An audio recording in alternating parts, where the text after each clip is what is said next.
Hi hello ನಮಸ್ತೆ. ಎಲ್ಲರೂ ಚೆನ್ನಾಗಿದ್ದೀರಾ ಅಂತ ಭಾವಿಸ್ತಾ ನಾನು ಈ ವಿಡಿಯೋನ ಶುರು ಮಾಡ್ತಾ ಇದ್ದೀನಿ. ಅನ್ನಂ ಪರಬ್ರಹ್ಮ ಸ್ವರೂಪಂ. ನಾನಿವತ್ತು ಚಪಾತಿಗೆ ಕಾಂಬಿನೇಷನ್ ಆಗಿ ಆಲೂ ಮಟರ್ ಕರಿಯನ್ನು ಮಾಡ್ತಾಯಿದ್ದೀನಿ. ತುಂಬಾ ಟೇಸ್ಟಿಯಾಗಿರುತ್ತೆ. ಚಪಾತಿ ರೋಟಿಗಂತೂ ಸೂಪರ್ ಅಂತಲೇ ಹೇಳ್ಬೋದು. ರೆಸ್ಟೋರೆಂಟ್ ಸ್ಟೈಲಲ್ಲಿ ಮನೆಯಲ್ಲೇ ಆರಾಮಾಗಿ ಮಾಡ್ಕೊಂಡು ತಿನ್ಬೋದು. ನಾವು ಹೊರಗಡೆ ಹೋಗಿ ತಿನ್ನೋದಕ್ಕಿಂತ ಈ ರೀತಿ ಹೆಲ್ತಿಯಾಗಿ ಮನೆಯಲ್ಲೇ ಮಾಡ್ಕೋಬೋದು. ಜೊತೆಗೆ ಕೆಲವ್ರಿಗೆ ಹೋಟೆಲ್ ಫುಡ್ಡು ಇಷ್ಟ ಆಗಲ್ಲ. ಸೊ ಮನೆಯಲ್ಲಿ ಈ ರೀತಿ ಮಾಡಿದ್ರೆ ಎಲ್ಲರೂ ಕೂಡ ತಿಂತಾರೆ. ಖಂಡಿತ ಟೇಸ್ಟ್ ಅಂತೂ ತುಂಬಾ ಚೆನ್ನಾಗಿತ್ತು. ನೀವು ಒಂದ್ಸಲ ಈ ರೀತಿ ಟ್ರೈ ಮಾಡಿ, ಖಂಡಿತ ಇಷ್ಟ ಆಗುತ್ತೆ ಅಂತ ಭಾವಿಸಿದ್ದೀನಿ. ನಾನಿಲ್ಲಿ ಆಲೂ ಮಟರ್ ಕರಿಯನ್ನು ಯಾವ ರೀತಿ ಮಾಡ್ತಾಯಿದ್ದೀನಿ, ಏನೆಲ್ಲ ಇಂಗ್ರೀಡಿಯೆಂಟ್ ಯೂಸ್ ಮಾಡ್ತಾಯಿದ್ದೀನಿ ಅಂತ ನಿಮಗೆ ತಿಳಿಸ್ಕೊಡ್ತೀನಿ. ನಾನು ಇದಕ್ಕೆ ಕಾಂಬಿನೇಷನ್ ಆಗಿ ಚಪಾತಿಯನ್ನು ಮಾಡ್ಕೊಂಡಿದ್ದೀನಿ. ಮೊದಲಿಗೆ ನಾನಿಲ್ಲಿ ಆಲೂಗಡ್ಡೆಯನ್ನು ತೊಗೊಂಡಿದ್ದೀನಿ. 3 ಆಲೂಗಡ್ಡೆಯನ್ನು ತೊಗೊಂಡು ಸಿಪ್ಪೆಯನ್ನು ತೆಗೆದು ಈ ರೀತಿ ಕಟ್ ಮಾಡ್ಕೊಂಡಿದ್ದೀನಿ. ಹಾಗೆಯೇ ಒಂದು ಪ್ಯಾನ್ಗೆ ಎಣ್ಣೆಯನ್ನು ಹಾಕಿ ಈ ಆಲೂಗಡ್ಡೆಯನ್ನು ಕಟ್ ಮಾಡಿರೋಂಥ ಆಲೂಗಡ್ಡೆಯನ್ನು ಸೇರಿಸ್ಕೊತಾ ಇದ್ದೀನಿ. ಇದನ್ನು ಚೆನ್ನಾಗಿ ಫ್ರೈ ಮಾಡ್ಕೊಳ್ಳೋಣ. ನಾನಿಲ್ಲಿ ಒಂದು 5 ಜನಕ್ಕೆ ಆಗೋವಷ್ಟು ಪಲ್ಯನ ಮಾಡಿದ್ದೀನಿ. ನೀವು ಕ್ವಾಂಟಿಟಿ ನೋಡಿಕೊಂಡು ವೆಜಿಟೇಬಲ್ಸ್ನ ಆ್ಯಡ್ ಮಾಡ್ಕೊಳ್ಳಿ.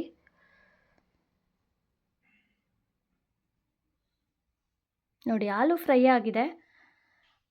ಇವಾಗ ಇದನ್ನು ನಾನು ಒಂದು ಪ್ಲೇಟ್ಗೆ ಶಿಫ್ಟ್ ಮಾಡ್ಕೊತಿದ್ದೀನಿ. ಮತ್ತು ಅದೇ ಪಾತ್ರೆಯಲ್ಲಿ ಮಿಕ್ಕಿರೋಂಥ ಆಯಿಲ್ ಏನಿತ್ತು ಅದಕ್ಕೆ ನಾನಿಲ್ಲಿ ಸ್ಪೈಸಸ್ನ ಆ್ಯಡ್ ಮಾಡ್ತಾಯಿದ್ದೀನಿ. ಸೋಂಪು, ಚಕ್ಕೆ, ಲವಂಗ ಮತ್ತು ಏಲಕ್ಕಿ ಮಗ್ಗು ಸೇರಿಸ್ಕೊಂಡಿದ್ದೀನಿ. ಇವಾಗ ಕಟ್ ಮಾಡಿರೋಂಥ 3 ಈರುಳ್ಳಿಯನ್ನು ತೊಗೊಂಡಿದ್ದೀನಿ, 2 ಹಸಿರು ಮೆಣಸಿನ್ಕಾಯಿ ತೊಗೊಂಡಿದ್ದೀನಿ. ಇವಾಗ ಇದೆಲ್ಲನೂ ಕೂಡ ಚೆನ್ನಾಗಿ ಫ್ರೈ ಆಗಬೇಕಾಗತ್ತೆ. ಸೊ 4ರಿಂದ 5 ನಿಮಿಷ ಇದನ್ನು ಚೆನ್ನಾಗಿ ಫ್ರೈ ಮಾಡ್ಕೊಳ್ಳೋಣ. ಹಾಗೆ ನಾನಿಲ್ಲಿ 5ರಿಂದ 6 ಗೋಡಂಬಿಯನ್ನು ಸೇರಿಸ್ಕೊತಾ ಇದ್ದೀನಿ. ಗೋಡಂಬಿ ಒಳ್ಳೆ ಟೇಸ್ಟ್ ಮತ್ತು ಟೆಕ್ಸ್ಚರನ್ನು ಕೊಡುತ್ತೆ, ಥಿಕ್ನೆಸ್ಸನ್ನು ಕೊಡುತ್ತೆ. ಆರೋಗ್ಯಕ್ಕೂ ಕೂಡ ಗೋಡಂಬಿ ತುಂಬಾ ಒಳ್ಳೆಯದು. ಜೊತೆಗೆ ಬಟಾಣಿಯಲ್ಲಿ ಸಾಕಷ್ಟು ವೈಟಮಿನ್ಸ್ ಇದೆ. ಸೊ ಹಾಗಾಗಿ ಸೀಸನ್ನಲ್ಲಿ ಯಾವ್ಯಾವುದು ವೆಜಿಟೇಬಲ್ ಸಿಗುತ್ತೋ ಅದನ್ನೆಲ್ಲ ನಾವು ಯೂಸ್ ಮಾಡಬೇಕು. ಇದೆಲ್ಲ ಚೆನ್ನಾಗಿ ಸಾಫ್ಟ್ ಆಗೋವರೆಗೂ ನಾವು ಫ್ರೈ ಮಾಡ್ಕೊಳ್ಳೋಣ. ಮಿನಿಮಮ್ 4ರಿಂದ 5 ನಿಮಿಷ ಫ್ರೈ ಮಾಡ್ಕೋಬೇಕಾಗತ್ತೆ. ನೋಡಿದ್ರಲ್ಲ, ಇದು ಸಾಫ್ಟ್ ಆಗ್ತಾಯಿದೆ. ಇವಾಗ ಇದನ್ನು ತಣ್ಣಗಾಗ್ಲಿಕ್ಕೆ ಬಿಡೋಣ. ಹಾಗೆ ನಾನು ಅದೇ ಪ್ಯಾನಲ್ಲಿ ಸ್ವಲ್ಪ ಅರಿಶಿಣ ಮತ್ತು Everest tea colour powder use ಮಾಡ್ತಾಯಿದ್ದೀನಿ ನಾನು, ಕಲರ್ ಮತ್ತು ಖಾರಕ್ಕೋಸ್ಕರ. ಇವಾಗ ಚೆನ್ನಾಗಿ ಮಿಕ್ಸ್ ಮಾಡ್ಕೊಳ್ಳೋಣ. ಬೇಕು ಅಂದರೆ ಕಾಶ್ಮೀರಿ ಪೌಡರ್ ಕೂಡ ನಾವು ಯೂಸ್ ಮಾಡ್ಕೋಬೋದು. ಲೋ ಫ್ಲೇಮಲ್ಲಿಟ್ಟು ನಾವು ಸ್ಪೈಸಸ್ನ ಹಾಕ್ಕೋಬೇಕಾಗತ್ತೆ. ಇವಾಗ ಫ್ರೈ ಮಾಡಿರೋಂಥ ಮಿಶ್ರಣ ತಣ್ಣಗಾಗಿದೆ. ಅದನ್ನು ಕೂಡ ನಾವು ಈ ರೀತಿ ಫೈನ್ ಪೇಸ್ಟ್ ಮಾಡಿ ಈ ಒಗ್ಗರಣೆಯಲ್ಲಿ ಸೇರಿಸ್ಕೊತಾ ಇದ್ದೀವಿ. ಇವಾಗ ಇದನ್ನು ಚೆನ್ನಾಗಿ ಮಿಕ್ಸ್ ಮಾಡ್ಕೊಳ್ಳೋಣ.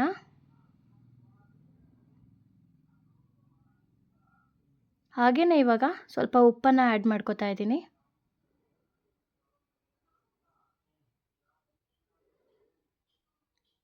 ಇದನ್ನು ಚೆನ್ನಾಗಿ ಮಿಕ್ಸ್ ಮಾಡ್ಕೊಳ್ಳೋಣ. ಜೊತೆಗೆ ಇವಾಗ 1 ಬೌಲಷ್ಟು ಮಿಕ್ಸಿ ಜಾರ್ಗೆ ನೀರನ್ನು ಹಾಕಿ ಅದನ್ನು ಕೂಡ ನಾನು ಈ ಮಸಾಲೆಗೆ ಸೇರಿಸ್ಕೊತಾ ಇದ್ದೀನಿ. ಇವಾಗ ಮಸಾಲೆ ಚೆನ್ನಾಗಿ ಕುದಿಬೇಕು. ಲೋ ಫ್ಲೇಮಲ್ಲಿಟ್ಟು 5ರಿಂದ 6 ನಿಮಿಷ ನಾವು ಬಿಟ್ಬಿಡಬೇಕು. ಮಧ್ಯ ಮಧ್ಯ ತಿರುಗಿಸ್ಕೊತಾ ಇರಬೇಕು. ಮತ್ತೆ 4-5 ನಿಮಿಷ ನಾವು ಮೀಡಿಯಮ್ ಫ್ಲೇಮಲ್ಲಿಟ್ಟು ಕುದಿಸ್ಕೋಬೇಕಾಗತ್ತೆ. ನೋಡಿದ್ರಲ್ಲ ಟೆಕ್ಸ್ಚರು, ಕನ್ಸಿಸ್ಟೆನ್ಸಿ ಹೇಗೆ ಬಂದಿದೆ ಅಂತ. ಇವಾಗ ನಾನು ಲಿಡ್ ಕ್ಲೋಸ್ ಮಾಡಿ ಬಿಟ್ಬಿಟ್ಟಿದ್ದೀನಿ. ಇಲ್ಲಿ ನಾನು ಕರ್ಡ್ ಅಥವಾ ಫ್ರೆಶ್ ಕ್ರೀಮ್ ಯಾವುದಿರುತ್ತೋ ಅದನ್ನು ಚೆನ್ನಾಗಿ ಬೀಟ್ ಮಾಡಿಕೊಂಡು 3 ಸ್ಪೂನಷ್ಟು ಸೇರಿಸ್ಕೊತಾ ಇದ್ದೀನಿ. ನೋಡಿ, ಇವಾಗ ಇನ್ನೊಂದು ಸಲ ನೀಟಾಗಿ ಮಿಕ್ಸ್ ಮಾಡಿ ಮತ್ತೆ ನಾವು ಬಾಯ್ಲ್ ಆಗೋದಕ್ಕೆ ಬಿಡೋಣ. ಈ ಟೈಮಲ್ಲಿ ನೀವು ಉಪ್ಪು, ಖಾರ ಎಲ್ಲ ನೋಡಿಕೊಂಡು ಸೇರಿಸ್ಕೊಳ್ಳಿ. ನೋಡಿ, ಕಲರ್ ಕೂಡ ಚೇಂಜ್ ಆಗ್ತಾ ಇದೆ. ಇವಾಗ ಫ್ರೈ ಮಾಡ್ಕೊಂಡಿರೋಂಥ ಆಲೂ ಏನಿದೆ ಆ ಆಲೂನ ಇದರೊಳಗಡೆ ಸೇರಿಸ್ಕೊಳ್ಳೋಣ. ಆಲೂ ಆಲ್ರೆಡಿ ಕುಕ್ ಆಗಿರೋದ್ರಿಂದ ಜಾಸ್ತಿ ಕುಕ್ ಆಗೋವಂಥ ನೆಸೆಸಿಟಿ ಇಲ್ಲ. ಹಾಗೆ ಬಟಾಣಿ ಏನಿದೆ ಅದನ್ನು ಕೂಡ ನಾನಿಲ್ಲಿ ಸೇರಿಸ್ಕೊತಾ ಇದ್ದೀನಿ. ಇವಾಗ ಇದೆರಡನ್ನು ಚೆನ್ನಾಗಿ ಮಿಕ್ಸ್ ಮಾಡ್ಕೊಳ್ಳೋಣ. ಹೊಸದಾಗಿ ಯಾರೆಲ್ಲ ನನ್ನ ಚಾನಲ್ ನೋಡ್ತಾ ಇದ್ದೀರಾ ಸಬ್ಸ್ಕ್ರೈಬ್ ಮಾಡ್ಕೊಂಡು ನೋಡಿ. ಪಕ್ಕದಲ್ಲಿರೋಂಥ ಬೆಲ್ಲೈಕನ್ ಕ್ಲಿಕ್ ಮಾಡಿ ನನ್ನ ಎಲ್ಲ ವಿಡಿಯೋ ನೋಟಿಫಿಕೇಷನ್ ಕೂಡ ನೀವು ಪಡಿಬೋದು. ಇವಾಗ ನಾನು ಫೈನಲ್ ಆಗಿ ಕಸೂರಿ ಮೇಥಿಯನ್ನು ಕೈಯಿಂದ ಕ್ರಷ್ ಮಾಡಿ ಆ್ಯಡ್ ಮಾಡ್ತಾಯಿದ್ದೀನಿ. ಹಾಗೆ ಫೈನಲ್ ಆಗಿ ಕಟ್ ಮಾಡ್ಕೊಂಡಿರೋಂಥ ಕೊತ್ತಂಬರಿ ಕೂಡ ಸೇರಿಸ್ಕೊತಾ ಇದ್ದೀನಿ. ಆಲೂ ಮಟರ್ ಕರಿ ರೆಡಿಯಾಗಿದೆ. ತುಂಬಾ ಟೇಸ್ಟಿಯಾದಂತಹ ಮಟರ್ ಕರಿ ರೆಡಿಯಾಗಿದೆ. ಇದಕ್ಕೆ ನಾನು ಚಪಾತಿಯನ್ನು ಮಾಡ್ಕೋತಾ ಇದ್ದೀನಿ. ನಾನು ಗೋಧಿ ಹಿಟ್ಟನ್ನು ತಗೊಳ್ಳೋದಿಲ್ಲ. ಗೋಧಿಯನ್ನು ತಂದು ನೀಟಾಗಿ ವಾಶ್ ಮಾಡಿ ಸೋಯಾಬೀನ್ ಜೊತೆ ಮಿಷನ್ಗೆ ಕೊಡ್ತೀನಿ. ಇದರಲ್ಲಿ ಚಪಾತಿ ತುಂಬಾ ಟೇಸ್ಟಿಯಾಗಿರುತ್ತೆ ಮತ್ತು ಮೈದಾ ಮಿಕ್ಸ್ ಇರೋದಿಲ್ಲ. ಸೊ ಚಪಾತಿ ಅಂತೂ ತುಂಬಾ ಚೆನ್ನಾಗಿ ಕೂಡ ಬರುತ್ತೆ, ಸಾಫ್ಟಾಗಿ ಆಗುತ್ತೆ.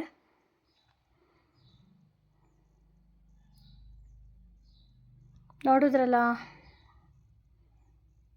ಆಲೂ ಮಟರ್ ಕರಿ ರೆಡಿಯಾಗಿದೆ ಚಪಾತಿ ಜೊತೆ.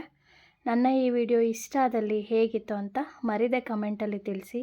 ಹಾಗೆಯೇ ಫ್ಯಾಮಿಲಿ, ಫ್ರೆಂಡ್ಸ್, ರಿಲೇಟಿವ್ಗೆ ಶೇರ್ ಮಾಡಿ. ಸಬ್ಸ್ಕ್ರೈಬ್ ಆಗಿಲ್ಲ ಅಂದರೆ ಸಬ್ಸ್ಕ್ರೈಬ್ ಆಗಿ. ಪಕ್ಕದಲ್ಲಿರೋಂಥ ಬೆಲ್ಲೈಕನ್ ಮರಿದೆ ಕ್ಲಿಕ್ ಮಾಡಿ. ಶುಚಿಯಾದ ರುಚಿಯಾದ ರೆಸಿಪಿ ರೆಡಿಯಾಗಿದೆ. ಮತ್ತಷ್ಟು ಆರೋಗ್ಯಕರ ವಿಡಿಯೋಗಳನ್ನ ನಾನು ನಿಮ್ಮ ಜೊತೆ ಶೇರ್ ಮಾಡ್ಕೋತೀನಿ. ನನ್ನ ಇಂದಿನ ವಿಡಿಯೋದಲ್ಲಿ ಸಾಕಷ್ಟು ಹೆಲ್ತಿಯಾದಂತಹ ರೆಸಿಪೀಸ್ ಇದೆ. ಯಾರಾದರೂ ನೋಡಿಲ್ಲ ಅಂದರೆ ನೋಡ್ಕೊಂಡು ಬನ್ನಿ. ಹಾಗೆಯೇ ಈ ವಿಡಿಯೋ ಹೇಗಿತ್ತು ಅಂತ ಮರಿದೆ ಕಮೆಂಟಲ್ಲಿ ತಿಳಿಸಿ. ಮುಂದಿನ ಹೊಸ ರೆಸಿಪಿಯೊಂದಿಗೆ ಭೇಟಿಯಾಗೋಣ. ಧನ್ಯವಾದಗಳು. Take care. ಬಾಯ್.